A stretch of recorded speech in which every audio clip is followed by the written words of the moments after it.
दोस्तों, कहानी की शुरुआत होती है खौफनाक और अंधेरी गुफा में छुपी हुई ड्रेसा नाम की लड़की को दिखाते हुए, जिसके हाथ में स्नाइपर थी और वो यहाँ बैठकर किसी का इंतजार कर रही थी। तभी हम इस गुफा से कुछ किलोमीटर दूर एक एयरपोर्ट को देखते हैं, जहाँ पर एक प्लेन लैंड करता है और उसमें से जैसे ही प्रेसिडेंट बाहर आते हैं, वैसे ही ड्रेसा उन्हें अपनी स्नाइपर से शूट करके उनका काम खत्म कर देती है। और तभी हमें यहाँ पर पता चलता है कि ये कोई मामूली लड़की नहीं, बल्कि ये एक बेहतरीन और खूंखार स्नाइपर है, जो कुछ इस तरीके से प्रेसिडेंट पर निशाना लगाती है कि आसपास के लोगों को पता भी नहीं चलता कि प्रेसिडेंट पर किसने और कहां से गोली चलाई। खैर, अब ड्रेसा अपना काम खत्म करने के बाद बुलेट कवर को अपने पास रख लेती है। इसके बाद ड्रेसा अपनी माँ से मिलने उनकी कबर पर जाती है, क्योंकि उसकी माँ अब इस दुनिया में नहीं थी। इसलिए जब वो उनकी ग्रेवयार्ड पे पहुंचती है तो वो देखती है कि उसके पिता पहले से ही वहाँ बैठे हुए हैं और वो उनके पास जाकर उनसे बातें करने की कोशिश करती है। लेकिन तभी ड्रेसा के पिता उसके सामने इस बात का खुलासा करते हैं कि वो अपनी बेटी के बारे में सब कुछ जानते हैं, कि वो एक स्नाइपर है और अभी अभी उसने एक इंसान की जान भी ली है। इस पर ड्रेसा उन्हें जवाब देते हुए कहती है कि कभी कभी तो मुझे नींद तक नहीं आती। और इतना कहकर वो अपनी जेब से बुलेट का कवर निकालती है और उसे अपने पिता के हाथों में सौंप देती है। वो इस कवर को भी बाकी इकट्ठा किए हुए कवर के साथ रख देते हैं और यहाँ पर हमें पता चलता है कि ड्रेसा ने पहले भी बहुत सारे लोगों को मौत के घाट उतारा है। अब ड्रेसा के पिता उसे अपने कैंसर के बारे में बताते हैं और कहते हैं कि मेरे पास बहुत कम समय बचा है और मैं केवल कुछ दिनों का ही मेहमान हूँ, लेकिन आने वाले दिनों में अगर मैं नहीं मरा तो इस वैलेंटाइन डे के दिन मैं खुद अपनी जान ले लूंगा। ये सुनते ही ड्रेसा के पैरों तले जमीन खिसक जाती है और वो अपने पिता को ऐसा करने से मना करती है। लेकिन वो अब भी ड्रेसा से यही कहते हैं कि ये हम दोनों की आखिरी मुलाकात है और शायद इसके बाद हम कभी ना मिल पाएं। वहीं दूसरी तरफ हम लिवाई नाम के एक आदमी को देखते हैं, जिसे उसके बुरे सपनों ने परेशान कर रखा है।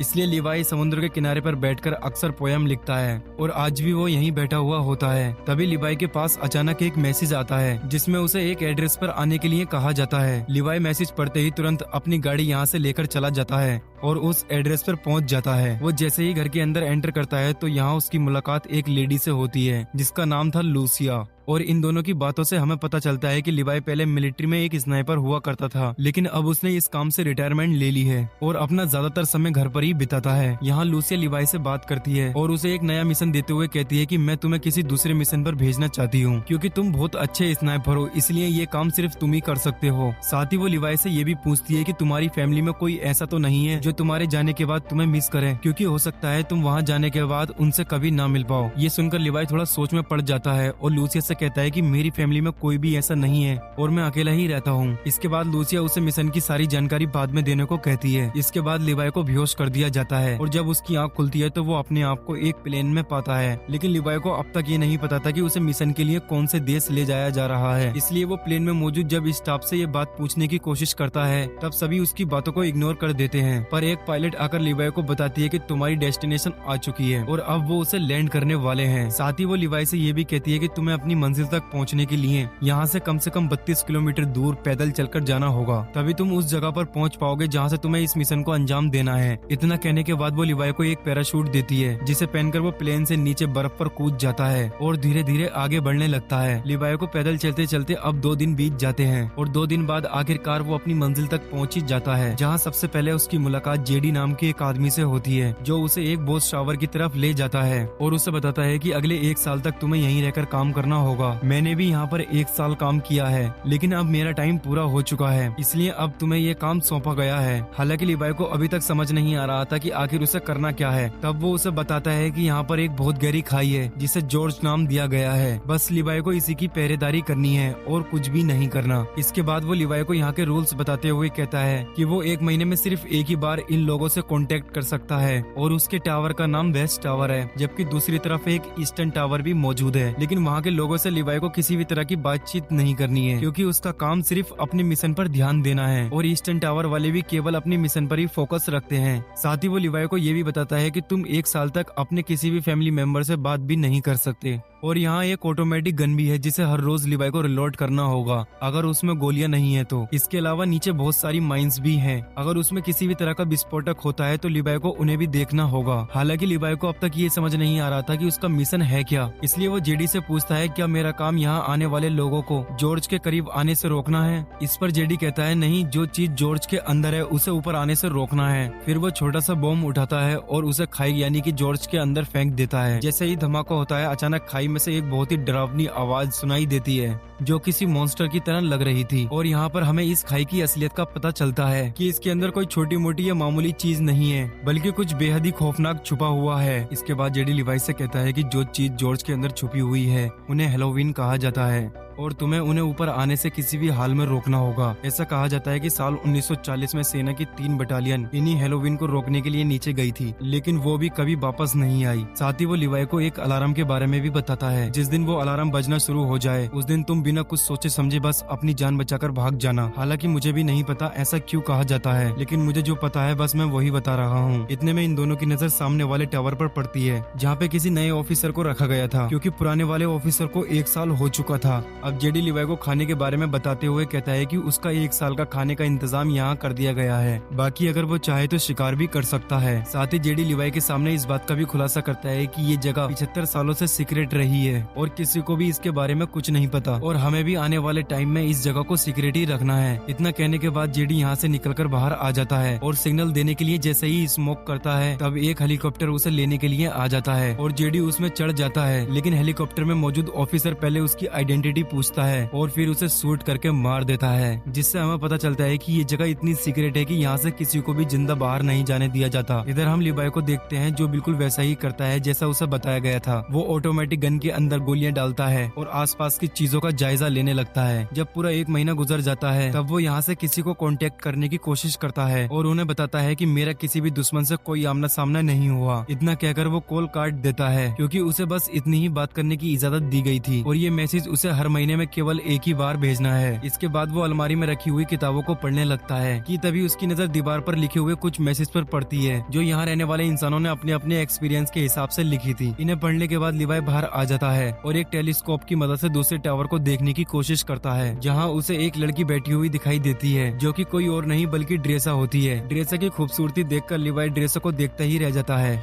लेकिन बात करने की कोशिश नहीं करता क्योंकि उसे दूसरे वॉच टावर से कांटेक्ट करने के लिए मना किया गया था। इस तरह लिवाई को यहाँ पे 2 से 3 महीने बीत जाते हैं और अब ड्रेसा भी उसके बारे में जान चुकी थी। इसलिए एक दिन जब उसका बर्थडे होता है तब वो लिवाई से बात करने का फैसला करती है और एक पेपर पर लिखकर लिवाई से उसका नाम पूछती है। ये देखने के बाद लिवाई भी एक बोर्ड उठाता है और उसके जरिए ड्रेसा को बातचीत करने से मना करता है, लेकिन ड्रेसा फिर भी उसे अपना नाम बता देती है, जिसके बाद लिवाई भी ज्यादा न सोचते हुए उसे अपना नाम बता देता है और इस तरह दोनों में दोस्ती हो जाती है। एक दिन जब लिवाई को पता चलता है कि ड्रेसा एक स्नाइपर है तो वो उसका टेस्ट लेने के लिए उसके सामान पर निशाना लगाता है, जिसके बाद ड्रेसा भी अपने आप को प्रूफ करने के लिए स्नाइपर उठाती है और उसके वॉच टावर पर निशाना लगाती है। लेकिन तभी उसकी नजर कुछ मॉन्स्टर पर पड़ती है जो कि खाई से बाहर आ रहे थे और वो जल्दी से लिवाई को इशारा करके ये बात बताने की कोशिश करती है, जिसके बाद वो उन मॉन्स्टर पर ताबड़ तोड़ फायरिंग शुरू कर देता है। लेकिन उनकी तादाद बहुत ज्यादा थी, इसलिए ड्रेसा भी लिवाई की मदद करती है और अपने वॉच टावर से ही उन मॉन्स्टर को खत्म कर देती है। पर इसी दौरान एक मॉन्स्टर उसके पास पहुंच जाता है जो देखने में आधा इंसान और आधा जानवर जैसा था। ड्रेसा जब उसे देखती है तो अपनी जान बचाने के लिए उस पर गोली चलाने की कोशिश करती है, लेकिन कोई फायदा नहीं होता। वो मॉन्स्टर लगातार ड्रेसा की तरफ बढ़ता जा रहा था, लेकिन सही वक्त पर लिवाई ने उसे शूट करके उसकी जान ले ली और ड्रेसा को बचा लेता है। इसके बाद अगले दिन लिवाई माइंस के अंदर जाता है, जहाँ अचानक खाई में से एक छोटा सा ड्रोन निकलता है और उड़कर यहाँ से चला जाता है। लेकिन उसके जाने से पहले लिवाई और ड्रेसा उसे देख लेते हैं, लेकिन इन्हें ये नहीं पता होता है कि आखिर ये है क्या। इस तरह इन दोनों को यहाँ पर कुछ महीने और बीत जाते हैं और अब सितंबर का महीना शुरू हो चुका था, जहाँ एक दिन अब लिवाई ड्रेसा से मिलने का फैसला करता है और वो अपने आरपीजी में जहाँ मिसाइल डाली जाती है उस जगह पर एक रस्सी को बांध देता है और ऐसा करते हुए उसे ड्रेसा भी देख लेती है, लेकिन उसे भी समझ नहीं आता कि आखिर लिवाई करना क्या चाहता है। इतने में ही लिवाई इस मिसाइल को दूर छोड़ देता है जो कि एक रस्सी के सहारे बंधी हुई होती है और ये रस्सी ड्रेसा के पास पहुंच जाती है, जिसके बाद वो इसे एक पेड़ से बांध देती है और फिर लिवाई रस्सी के सहारे यहाँ से दूर वॉच टावर तक पहुंच जाता है। इधर ड्रेसा जब उसे देखती है तो उससे बहुत खुश हो जाती है और वो लिवाई को गले लगाने से पहले उसे नहाने के लिए कहती है और खुद सीसीटीवी की मदद से लिवाई को नहाता हुआ देखती है। इसके बाद ये दोनों एक दूसरे से बहुत सारी बातें करते हैं और इस दौरान ड्रेसा लिवाई से पूछती है कि तुमने सबसे लंबा शॉट कब मारा था। इस पर लिवाई बताता है कि मैंने 3240 मीटर दूर से एक आदमी को मार गिराया था और पहले मैं मरीन में काम किया करता था। इसके बाद वो ड्रेसा से पूछता है कि आखिर इस जगह में ऐसा है क्या जो इसे इतना सीक्रेट रखा गया है। तब ड्रेसा उसे ज्यादा ना सोचने और अपने काम से काम रखने के लिए कहती है और साथ ही उसे अपने पिता के बारे में भी बताती है जो शायद अब तक मर चुके होंगे।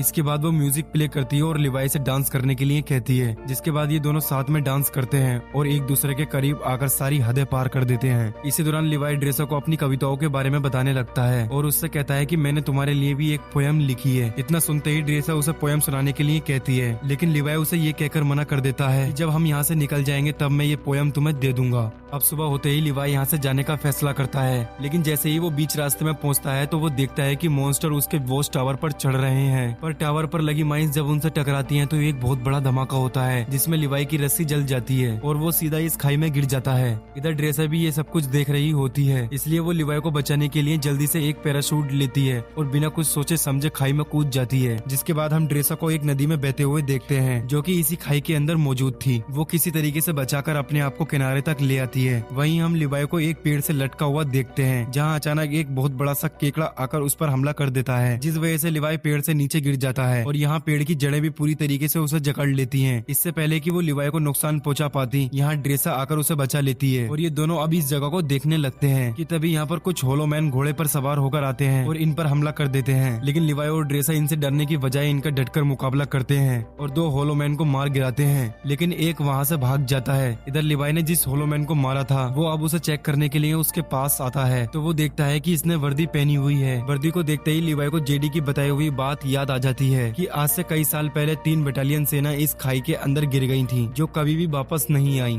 लेकिन ये अभी तक जिंदा कैसे हैं? ये सवाल लिवाई को सोचने पर मजबूर कर देता है। खैर अब ये दोनों आगे बढ़ते हैं और एक ऐसी जगह पर पहुंच जाते हैं जहां इंसानों के अंदर से पेड़ बाहर निकल रहे थे। इन्हें देखकर ऐसा लग रहा था कि जैसे किसी वायरस ने अपना आतंक फैलाया हो और अभी लिवाई और ड्रेसा इस खौफनाक मंजर को देख ही रहे थे कि कुछ होलोमैन और इनकी तरफ आने लगते हैं, जिनसे बचने के लिए ये दोनों एक चर्च में पहुंच जाते हैं। लेकिन चर्च का नजारा बेहद ही डरावना था क्योंकि यहाँ कई लोगों की डेड बॉडी पड़ी हुई थी जिन्होंने वायरस के कहर से बचने के लिए खुद ही अपनी जान ले ली थी। तभी ड्रेसा के ऊपर एक मकड़ी अटैक कर देती है जो देखने में काफी बड़ी थी, मानो जैसे इसके ऊपर भी किसी वायरस का असर हो गया हो। और वो जैसे ही इन पर हमला करती है ये दोनों मिलकर उसे शूट करके यहीं खत्म कर देते हैं। लेकिन तभी दरवाजा तोड़कर कुछ होलोमैन अंदर आ जाते हैं, जिन्हें देखते ही लिवाई और ड्रेसा जल्दी से चर्च से बाहर निकल आते हैं और पहाड़ों के बीच में बनी एक सुरंग के अंदर पहुंच जाते हैं। और दरवाजे को अंदर से बंद करके जब इस सुरंग को देखते हैं तो इन्हें एक तरह की लैब दिखाई देती है जहाँ पहले कभी एक्सपेरिमेंट किए गए थे। यहाँ इन्हें एक बैकअप जनरेटर भी मिलता है जिससे ये लोग स्टार्ट कर देते हैं। और फिर लिवाई को यहाँ पर एक डीवीडी प्लेयर भी मिलती है। डीवीडी के इस कैसेट को जब ये दोनों प्ले करते हैं तो स्क्रीन पर एक लेडी दिखाई देती है जो इस जगह को लेकर अपने सीक्रेट मिशन के बारे में बताती है। साथ ही वो आगे ये भी कहती है कि हम यहाँ पर एक केमिकल मिसाइल बना रहे थे जिसमें बहुत सारे लोग मिलकर काम कर रहे थे, लेकिन एक दिन जब इस जगह पर भूकंप आया तो भूकंप की वजह से जो हमने मिसाइलें तैयार की थी वो लीक होना शुरू हो गयी और इस तरह ये केमिकल आसपास फैल गया जिस वजह से कई लोग इन्फेक्टेड हो गए और मैं भी इन्फेक्टेड हूँ। हालांकि उन्होंने ये बात मिलिट्री को भी बताई थी और कहा था कि इस जगह के ऊपर बमबारी करके इसे डिस्ट्रॉय कर दिया जाए ताकि ये केमिकल बाहर ना फैल सके, लेकिन मिलिट्री ने इनकी बात पर गौर नहीं किया। अब इस लेडी की बात सुनने के बाद लिवाई और ड्रेसा को सब कुछ समझ आ जाता है, इसलिए ये सुरंग को और करीब से जानने की कोशिश करते हैं। और तब इन्हें यहाँ पर एक नए जमाने का कंप्यूटर मिलता है जो की काफी अजीब बात थी, इसलिए ये इस कंप्यूटर को ऑन करने का फैसला करते हैं और इसमें मौजूद इन्फॉर्मेशन को देखकर एकदम हैरान रह जाते हैं क्योंकि इन्हें इस कंप्यूटर में डार्क लेक नाम की एक कंपनी के बारे में पता चलता है जो कि पैरामिलिट्री बनाने का काम करती है। वो यहाँ से इन्फेक्टेड लोगों के सैंपल ले जाती है और उनसे अपने सोल्जर को सुपर सोल्जर बनाने का काम करती है, इसलिए कोई भी देश इस जगह को पूरी तरीके से मिटाना नहीं चाहता। साथ ही लिवाई को ये भी पता चलता है कि ये जो खाई है ये 4.2 किलोमीटर लंबी है। इसके बाद ये दोनों जैसे ही यहाँ से बाहर निकलते हैं अचानक एक होलोमैन इनके ऊपर हमला कर देता है और ड्रेसा को रस्सी से बांधकर खींचते हुए अपने साथ ले जाता है। हालांकि वो रस्सी को काटने की बहुत कोशिश करती है लेकिन कोई फायदा नहीं होता। इधर लिवाई भी उसे ढूंढने के लिए इधर उधर भटक रहा था और वो एक ऐसी जगह पर पहुंच जाता है जहां एक बहुत बड़ी मिसाइल मौजूद थी। वहीं हम ड्रेसा को एक पेड़ से लिपटा हुआ देखते हैं और वो होलोमैन भी उसके सामने ही खड़ा होता है जिससे ड्रेसा उसे खोलने के लिए कहती है, लेकिन जब वो उसकी बात नहीं सुनता तो वो खुद ही किसी तरह अपने आप को खोलकर उस पर अटैक कर देती है। काफी देर तक इन दोनों में लड़ाई जारी रहती है। इतने में ही लिवाई भी आ जाता है और होलोमैन को शूट करके ड्रेसा को बचा लेता है। लेकिन जब वो वर्दी पर उसका नाम देखता है तब उसे पता चलता है कि वॉच टावर पर पहरेदारी देने वाला ये पहला इंसान था जो बाद में इन्फेक्टेड हो गया।